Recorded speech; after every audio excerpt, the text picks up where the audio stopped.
ये topic Hindi grammar का चल रहा है, संज्ञा नाउन। इसको हम पढ़ा रहे थे। 3 संज्ञा का डेफिनेशन बताए हैं पूरा, और उसके बाद ये एग्जाम्पल के साथ इसको पूरा 3 भेद इसके क्लियर हो गए हैं। व्यक्तिवाचक संज्ञा, जातिवाचक संज्ञा और समूहवाचक संज्ञा, 3 क्लियर हो गया है। अब चौथा है द्रव्यवाचक संज्ञा। वीडियो बहुत लंबा हो रहा था इसलिए इसको यहीं रोक दिए थे। देखिए यहाँ से देखिए, द्रव्यवाचक संज्ञा मटेरियल नाउन क्या है? जिस शब्द से किसी पदार्थ या धातु का बोध होता है उसे द्रव्यवाचक संज्ञा कहते हैं। किसी तरल पदार्थ के, किसी मतलब पदार्थ के धातु का बोध होता है उसे द्रव्यवाचक संज्ञा कहते हैं। इसमें धातु होती है और लिक्विड चीज होती है, नापने तोलने की चीज होती है, ठीक है।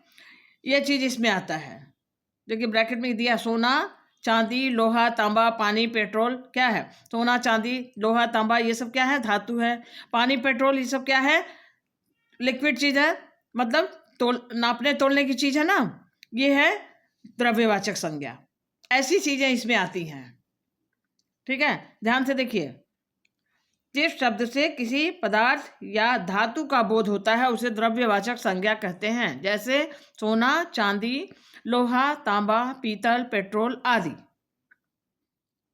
ब्रैकेट में इसीलिए लिख दिया। तरल, ठोस धातु, ठोस धातु होती है जो, और तरल चीजें होती हैं, नापने तोलने की चीज होती है, नापने तोलने वाली वस्तु होती है। ये होता है द्रव्यवाचक संज्ञा। 5वां क्या है? अभी हम सबका प्रयोग भी बताएंगे। भाववाचक संज्ञा। यहाँ डेफिनेशन एग्जाम्पल बता रहे हैं, फिर अभी सबका हम प्रयोग भी बताएंगे कैसे सेंटेंस में यूज होता है। भाववाचक संज्ञा, जब किसी शब्द से किसी पदार्थ के गुण, दोष, भाव, अवस्था या धर्म का बोध हो तो उसे भाववाचक संज्ञा कहते हैं, ठीक है। किसी शब्द से किसी पदार्थ के गुण, दोष, भाव, अवस्था मतलब भाव की, भावना की व्यक्त होती है। गुण दोष तो ऐसे अच्छा बुरा तो ये तो हो गया, उसमें ये भाव, जैसे बचपन, बुढ़ापा, मिठास, सुंदरता, ये क्या है? भाव दिख रहा है। बचपन का भाव, बुढ़ापा का भाव, मिठास का, मीठा तो विशेषण हो जाएगा ना। तो गुण दोष जो होता है ये तो विशेषण में आ जाएगा, लेकिन उसके भाव अगर दिखते हैं तो ये भाववाचक संज्ञा हो जाती है ना। देखिए जैसे बचपन, बुढ़ापा, मिठास, सुंदरता, थकावट, प्रेम, खुशी, ये सब क्या है? भाव है। गुस्सा, किसी पर नाराजगी का भाव है, गुस्सा का भाव है, कोई चीज देख के खुशी हो रही है, तो ये भाव जहां दिखते हैं ना, ये भाव इसीलिए इसका नाम है भाववाचक संज्ञा। भाव जहां दिखाई दे, एक्सप्रेशन जो दिखता है उसे भाववाचक संज्ञा कहते हैं। बचपना का भाव दिखेगा, बुढ़ापे का, मिठास, कोई चीज मीठी है तो विशेषण है, लेकिन मिठास अगर हो गया तो वो संज्ञा हो गई। सुंदर है तो विशेषण हो गया, लेकिन अगर सुंदरता हो गई तो भाव दिख रहा है। तो इस तरह से ये भाव दिखने वाली जो चीजें होती हैं, जो होता है, उसे भाववाचक संज्ञा कहते हैं। अब प्रयोग इसका सबका दिखाएंगे तब आपको अच्छे से क्लियर हो जाएगा। देखिए संज्ञा शब्दों का वाक्यों में प्रयोग। व्यक्तिवाचक संज्ञा कैसे बताए थे ना, क्यों स्पेशल किसी एक की तरफ इशारा करता है। जैसे आज वस्तु, व्यक्ति, स्थान, नाम के भाव को, नाम को संज्ञा कहते हैं ना। व्यक्ति हो, वस्तु हो, स्थान हो, उसके नाम को संज्ञा कहते हैं, पर्टिकुलर किसी एक को। जैसे आज वह दिल्ली जाएगा। दिल्ली मतलब केवल दिल्ली, सब शहर नहीं आएंगे, तो ये दिल्ली जो है व्यक्तिवाचक संज्ञा है। राम आज विद्यालय नहीं आएगा। राम का, इस केवल एक लड़के की बात हो रही, राम नाम लिया जा रहा है ना। लंगड़ा, पिताजी लंगड़ा आम लाए हैं। आम की विशेष, खाली आम होता तो कोई भी आम हो सकता था, दशहरी और कोई भी नाम हो सकता था, लेकिन स्पेशली लंगड़ा आम लाए। आम में बहुवचन वो हो जाएगा, जैसे जातिवाचक। आम अगर कह दिए तो जातिवाचक सभी आम आ जाएंगे। स्पेशल लंगड़ा आम को कहा जा रहा है तो ये व्यक्तिवाचक संज्ञा हो गया, ठीक। आगे देखिए, गंगा नदी सभी नदियों में पवित्र है। अब नदी तो नहीं ना कहा जा रहा है, नदी का नाम भी बताया जा रहा है, गंगा नदी, तो केवल गंगा नदी व्यक्तिवाचक संज्ञा। हिमालय पर्वत भारतवर्ष में, हिमालय एक पर्वत स्पेशली कहा जा रहा है। अब भारतवर्ष भी जो है ये भी व्यक्तिवाचक है, क्योंकि एक इस देश का नाम बताया जा रहा है, इसमें दोनों व्यक्तिवाचक है, ठीक। जातिवाचक में क्या होता है? पूरा पूरा सब पूरा उस तरह के सब लोग आ जाएंगे। जैसे लड़का खेल रहा है, अब लड़का कौन सा लड़का खेल रहा है, रामू हो सकता है, श्यामू हो सकता है, कोई भी लड़के का नाम नहीं ना दिया गया है, तो ये जातिवाचक हो गया। सभी लड़के आ गए ना इसमें, कोई भी लड़का हो सकता है। शहरों में पढ़ाई अच्छी होती है, अब शहर का नाम नहीं दिया गया है। कोई भी शहर, दिल्ली में, बम्बई में, चेन्नई में, मद्रास, बनारस में, कोई भी शहर, किसी शहरों में पढ़ाई अच्छी होती है। अभी कह दे दिल्ली में पढ़ाई अच्छी होती है तो व्यक्तिवाचक हो जाएगा ना, बीएचयू में पढ़ाई अच्छी होती है तो व्यक्तिवाचक संज्ञा हो जाएगी ना।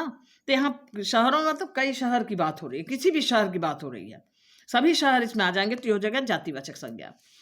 मेज पर पुस्तक रखी है, पुस्तक का नाम नहीं दिया, कौन सी पुस्तक रखी है, हिंदी की है कि मैथ की है कि साइंस की है कि सोशल की, किसकी बुक रखी, कौन सी, कोई भी बुक हो सकती है, जातिवाचक संज्ञा ना। एक लड़का उधर सड़क पर खड़ा था, मुझे मिठाई अच्छी लगती है, मिठाई में कौन सी, रसगुल्ला, गुलाब जामुन, कोई सोन पापड़ी, क्या, कुछ नहीं ना, मिठाई में कोई भी मिठाई हो सकती है, व्यक्तिवाचक जातिवाचक संज्ञा। अभी कहते मुझे रसगुल्ला अच्छा लगता है तो वो व्यक्तिवाचक हो जाएगा, लेकिन मिठाई में सभी मिठाई आ गए ना, तो ये हो गया जातिवाचक।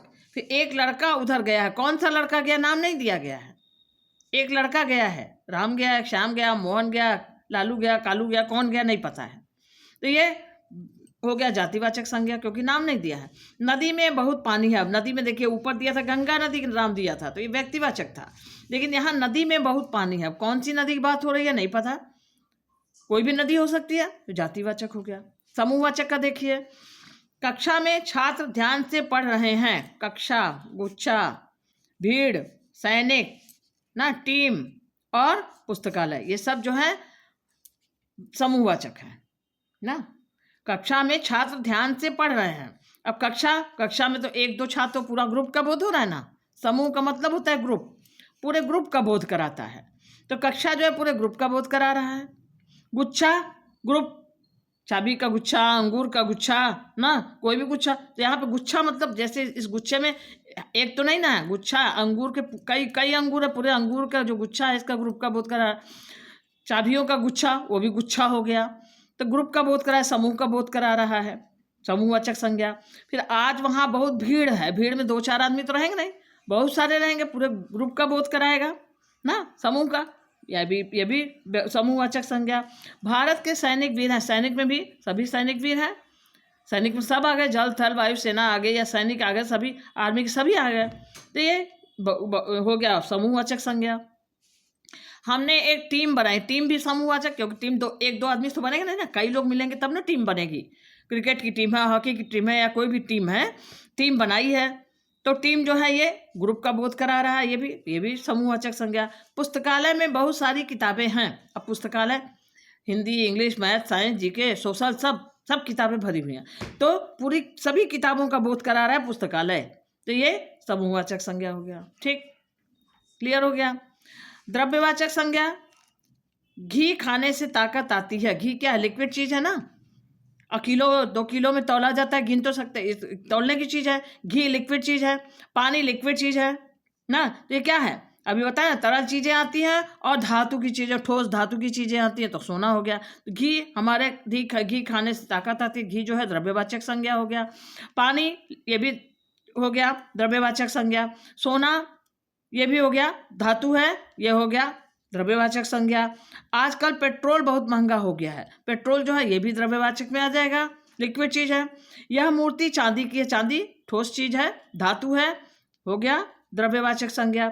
शनिवार को लोहा नहीं खरीदना चाहिए, लोहा ये क्या है, धातु है, तो ये भी हो गया द्रव्यवाचक संज्ञा। तेल में मिलावट है, तेल लिक्विड चीज है, तो द्रव्यवाचक संज्ञा। फिर बच्चा दूध पीता है, दूध लिक्विड चीज है, ये भी नापने तोलने की चीजें हैं सब। सोना भी नापा, रत्ती से तोला जाता है ना, सोना चांदी रत्ती से तौलते हैं, ये तेल वगैरह जो है ये भी लिक्विड चीज है, ये भी नापा जाता है, तो ये सब क्या है द्रव्यवाचक संज्ञा में आएगा। ठीक है, अगला देखिए भाववाचक संज्ञा, के नाम से ही पता है, भाव, जहाँ भाव दिखाई दे, एक्सप्रेशन दिखे, भाव दिखे ना, भाववाचक संज्ञा। प्रेम सबसे बड़ा भाव है, प्रेम मतलब प्रेम का भाव दिख रहा है। उसकी साहस की प्रशंसा की गई, साहस मतलब बहादुरी की प्रशंसा हुई ना, बहादुरी का भाव दिख रहा है, साहस का भाव दिख रहा है। ईमानदारी सबसे अच्छी नीति है, ईमानदारी, ईमानदारी का भाव दिख रहा है कि बहुत ईमानदार है, किसी के लिए भी कहा जाए ना, सबसे अच्छा ईमानदार, ये भाव दिख रहा है ईमानदारी का।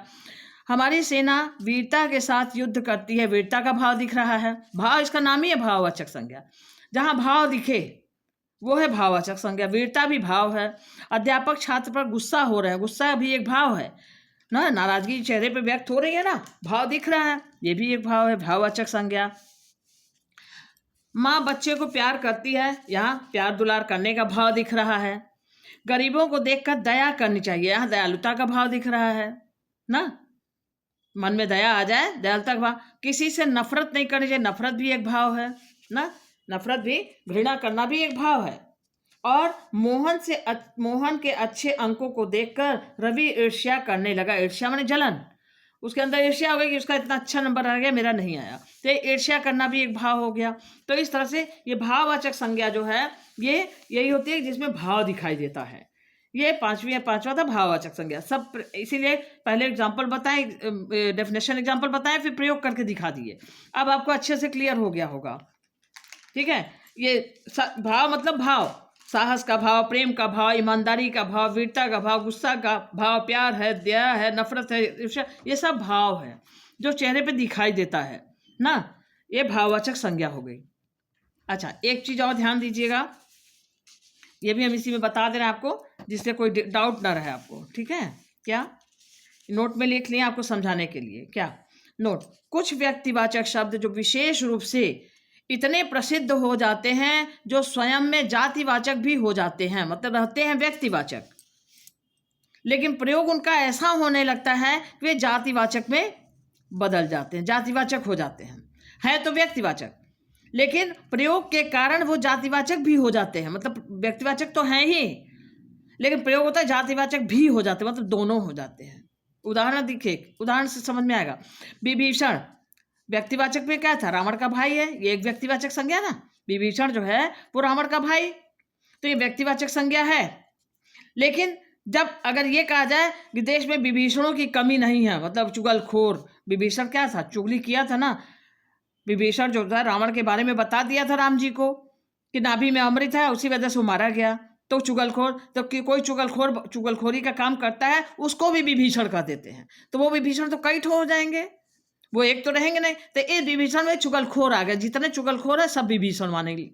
तो चुगलखोरी के कारण, इसके कारण सब लोग कह देते हैं अरे आजकल देश में विभीषणों की कमी नहीं, मतलब चुगलखोरों की कमी नहीं है ना। तो क्या है, जब विभीषण यहाँ रावण के भाई के लिए प्रयोग हुआ ना, तब तो व्यक्तिवाचक था। लेकिन अगर यही कह दिया जाए कि देश में विभीषणों की कमी नहीं है, मतलब चुगलखोरों की कमी नहीं है ना, या गद्दारों की, वो गद्दारी किया था ना रावण के साथ, तो गद्दारों की कमी नहीं है, तब ये विभीषण शब्द जो है ये जातिवाचक हो जाएगा, तब व्यक्तिवाचक न। तो यही विभीषण शब्द दोनों में हो रहा है। जब रावण के भाई के लिए प्रयोग हो रहा है तो व्यक्तिवाचक हो गया, लेकिन ये जब चुगलखोरी के रूप में कहा गया कि कमी नहीं है इसकी, विभीषणों की हर घर में विभीषण है, तब ये विभीषण जातिवाचक हो गया। इसी तरह से मंथरा का भी है। मंथरा जो रामायण की मंथरा थी, तो केक का नाम था मंथरा ना, कुबड़ी जो थी मंथरा, जो कैकेयी को बहका रही थी, तो वो मंथरा, तो मंथरा एक वो व्यक्तिवाचक हो गया क्योंकि एक मंथरा थी। लेकिन घर घर में जो औरतें हैं जो इस तरह का मंथरागिरी काम करती हैं, लड़ाने भिड़ाने का, तब कहा जाएगा अरे हर घर में एक मंथरा बैठी है।